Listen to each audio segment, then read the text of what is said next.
உங்களுக்கெல்லாம் அறிவே இல்லையா? எதற்காக என்ன நிம்மதியாக இருக்க விட மாட்டேங்கிறீங்க? இந்த சம்பந்தத்தை மரியாதையா நிப்பாட்டுங்க.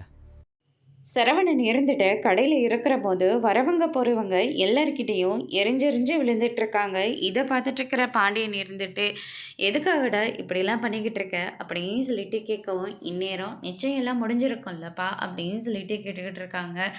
ஆமாண்டா, நிச்சயதார்த்தம்லாம் முடிஞ்சிட்டு அவங்க வீட்டுக்கே கிளம்பி போயிருப்பாங்க.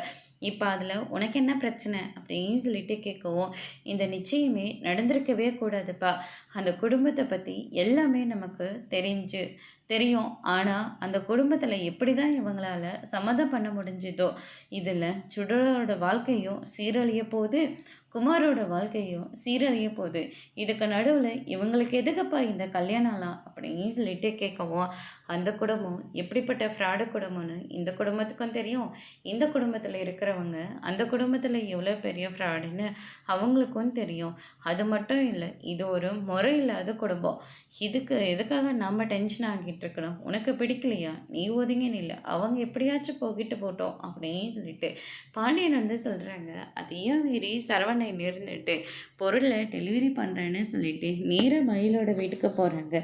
அங்கே நம்ம பாக்கியம் இருந்துட்டு சுடருக்கு நிச்சயம் பண்ண விஷயத்த எல்லாருக்கிட்டேயும் சொல்லி ரொம்பவே சந்தோஷப்பட்டுட்டு இருக்காங்க.